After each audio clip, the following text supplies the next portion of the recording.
Welcome back to the Brand Personalization Video Marketing course. Today is September 18th, 2011. Now today we're going to cover the power of linking your YouTube channels. So before we get into all this, let's go ahead and go into a quick update. And you're not going to notice much change because some of the numbers are still sticking. But just in case, let's head over to the channel.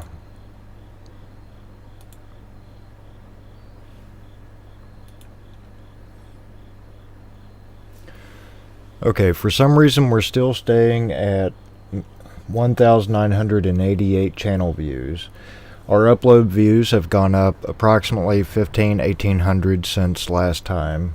We're now at 23,332, which is awesome because when I posted the 50,000 challenge, that was only 5 days ago, something like that. And we've almost received 20,000 upload views since then. We had 5,500 whenever that was posted, so we're going to have well over 20,000 in a week. Our subscribers are up to 845,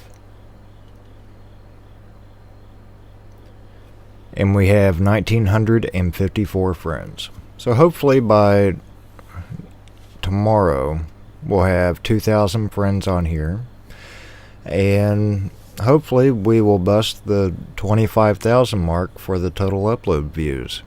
And I still need to update everything in the course milestones.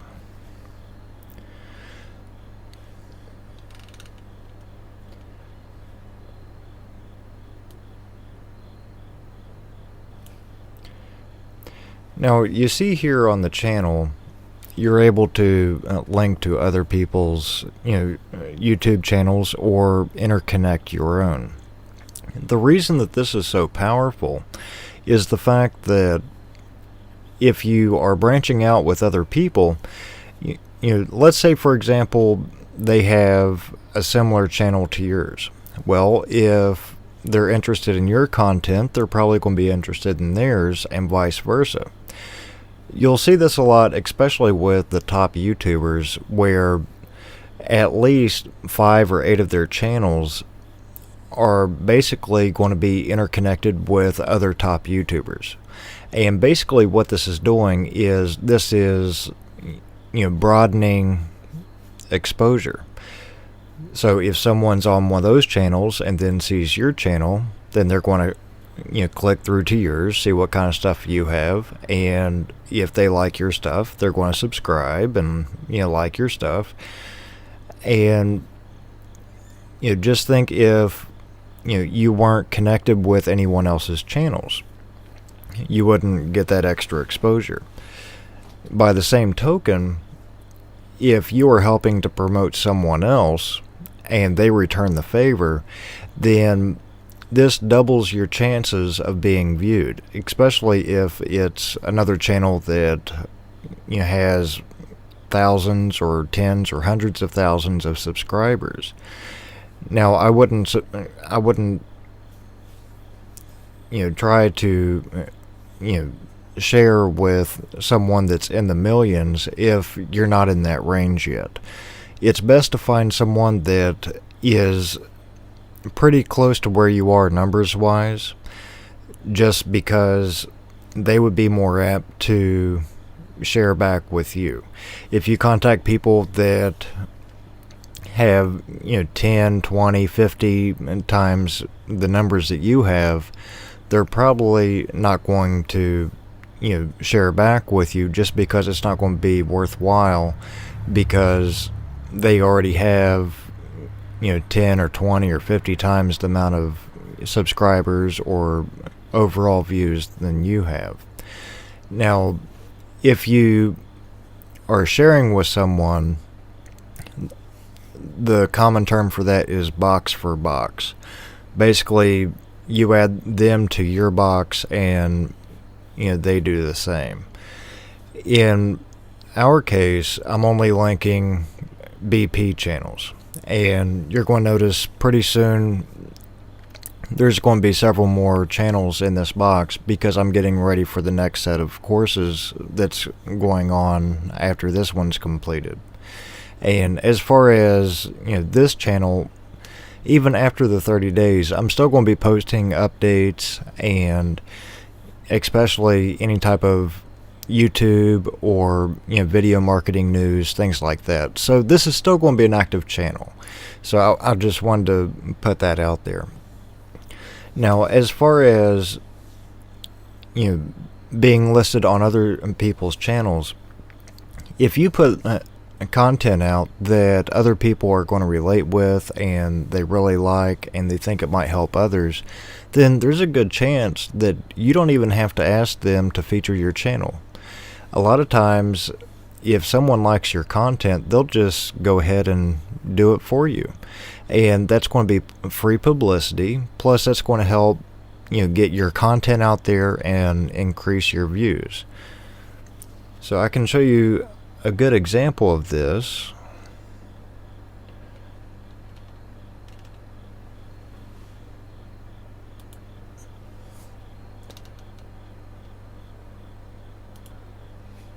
Okay, for example, on Gina Blackhawk.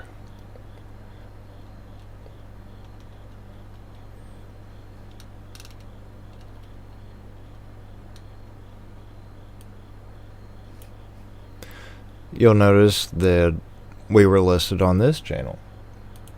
And that was greatly appreciated.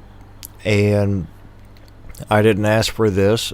They just went ahead and took it upon themselves to do this. And we're very thankful because this is going to help get some solid content out to other YouTubers. And you need to keep into account that whenever you're trying to promote, it's not all about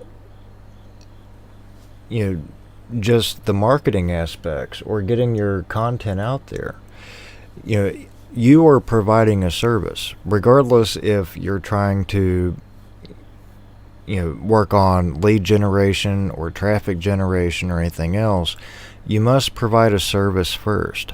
And when people see that you're actually taking the time to help them, then they're going to return the favor, and they might not send you money, but they might help you in other ways or show their appreciation, like subscribing or adding you as a friend or featuring your channel, things like this.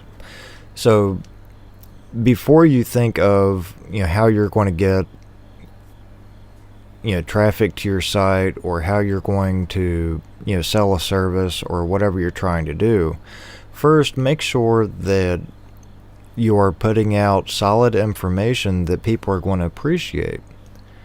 And then when you do this, then this box right here can start filling up with other people's channels, or you could be appearing on other people's channels.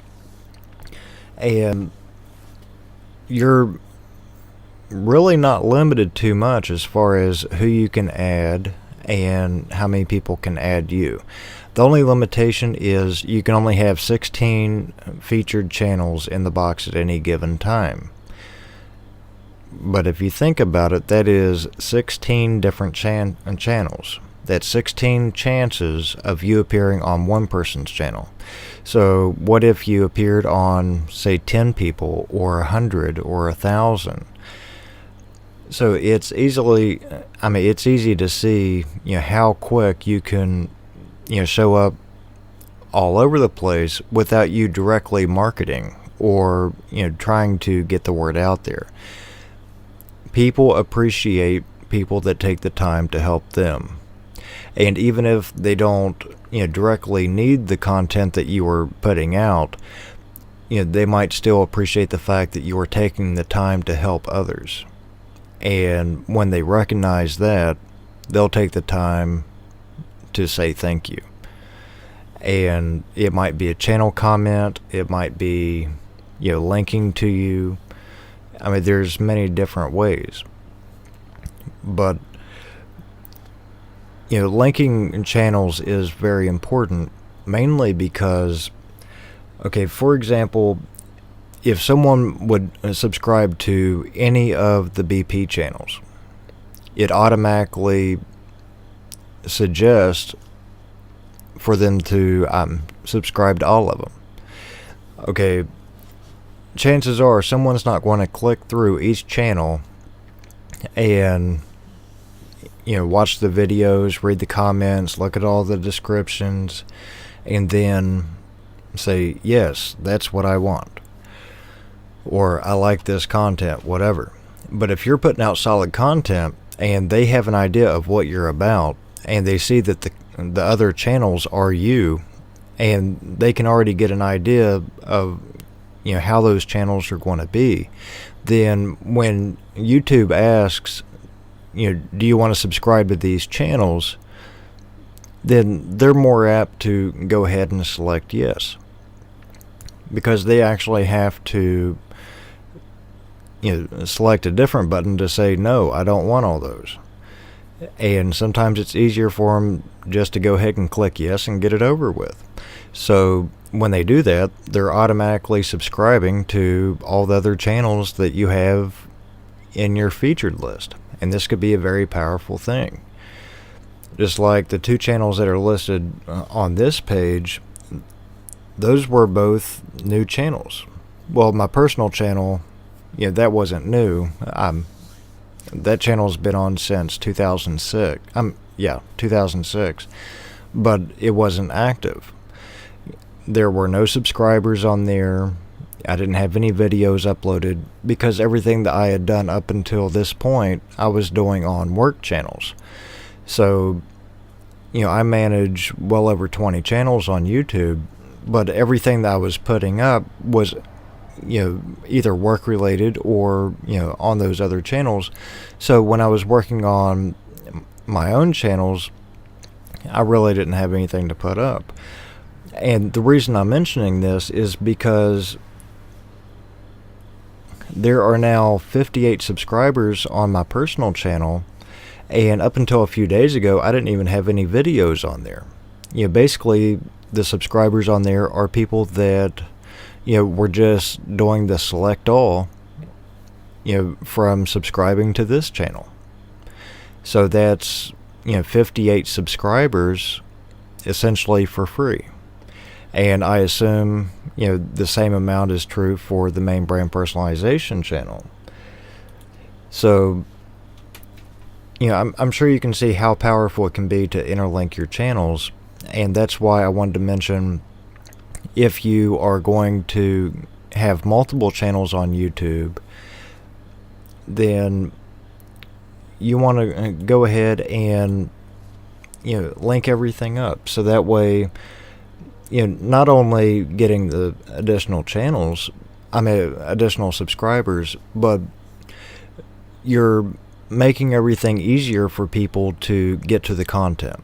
Especially if you're going to be uploading a whole lot of videos, instead of uploading 100 videos a month and then just sorting it in a playlist or whatever, you can break it down to this channel's just games, this one's just reviews, this one's open box. If you have main categories, you can go ahead and break it down and have separate categories, interlink, and people already know what you're about, so they're going to subscribe to those additional channels as well. And that one person essentially counts as 3 or 4, or how many other channels that you have. Also, if you plan on monetizing your channels, you have a greater chance there to bring in advertising dollars from, if you're doing reviews, or if people are sending you samples and things like this, because they would be going off of the overall number of subscribers. So if you have 1,000 people on one channel versus 1,000 people on 4 channels for a total of 4,000, you can see how the numbers add up. So just several different ways of looking at things, and I wanted to just stress the channel importance a little bit, so that way you can start to work things like that into your strategy. So that's a very simple concept, so there's no point in going on about it. I just wanted to make sure that if you are going to be putting out a lot of videos, make sure to split it into channels, make sure to interlink them, and try to stay with the same color scheme and overall theme, so that way if someone is on one of your channels, they know that it's you. So if you have any questions on this, please post them in the main brand personalization channel, and I'll make sure to take care of it. Till then, this is Dustin with Brand Personalization. I'll see you tomorrow.